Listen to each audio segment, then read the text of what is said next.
Saudara, salah satu upaya pertemuan G20 adalah soal transisi energi demi bisa mempercepat pemulihan ekonomi dunia. Bagaimana upaya Freeport Indonesia untuk ikut dalam pemulihan ekonomi ini? Berikut perbincangan jurnalis Kompas TV, Putri Oktaviani bersama dengan Richard Adkerson, Chairman of the Board and CEO Freeport McMoran. Thank you so much, Mr. Richard Adkerson. It's very nice to meet you, and thank you so much for your time in this interview with Kompas TV. There are some questions that related between the Freeport McMoran and the G20. First one is, what has the Freeport achieved in the context of post-pandemic recovery that we know? In the Indonesia G20 presidency carries the spirit of recover together, recover stronger. So, how about the Freeport has achieved in the context? Well, thank you. It's a pleasure to be here. When the pandemic emerged in March and April of 2020, it was a challenging time for PT Freeport Indonesia.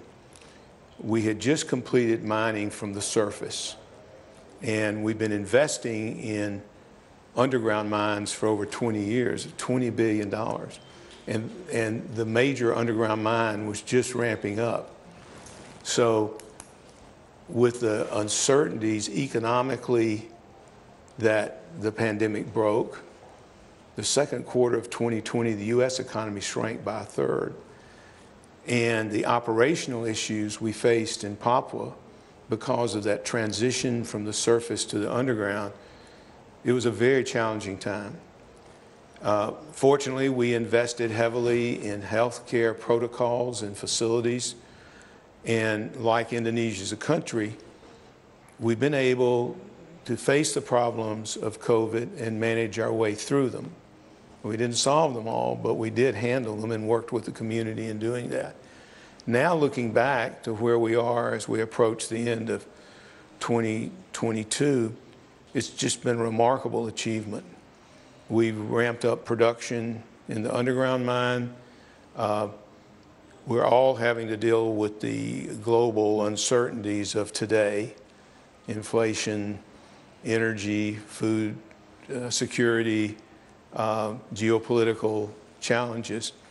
But I'm really proud of the way our organization in Papua and our team in JAKARTA has worked with the government.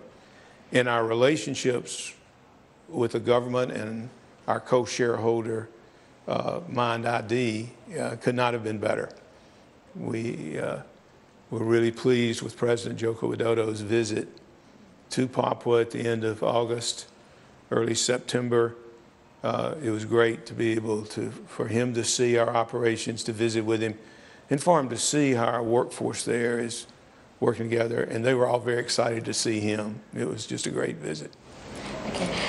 What is the role of Freeport McMoran with Indonesia's government to achieve the sustainable development goals?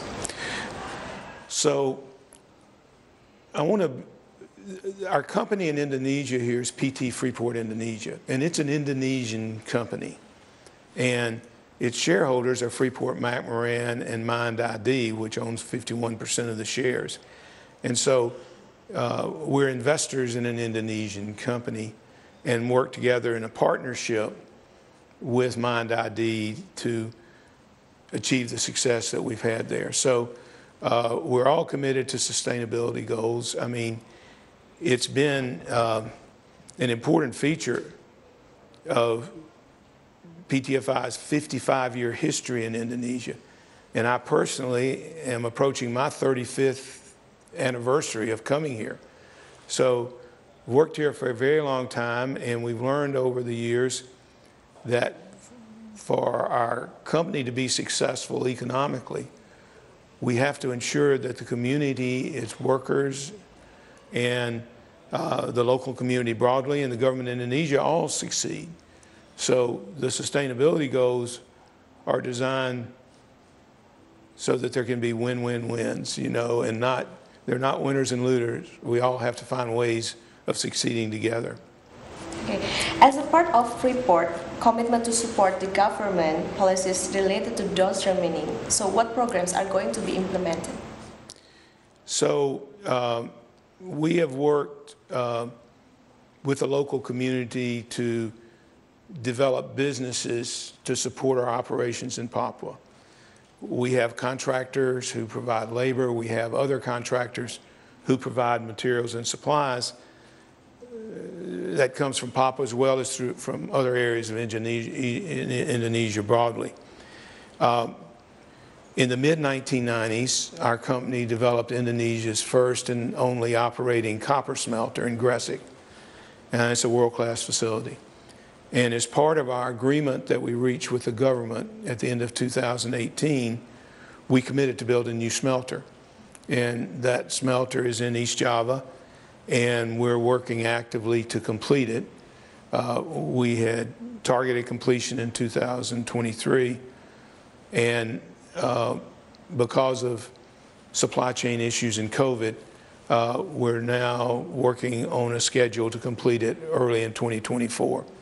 It will be a major investment. It's a $3 billion investment. It will be the world's largest single-line copper smelter, and we're making great progress with it. I visited it recently. It's a massive construction site, and but we're committed to doing that as part of our 2018 arrangement that we reached with the government to resolve several years of negotiations. And so it's going to be a world-class facility.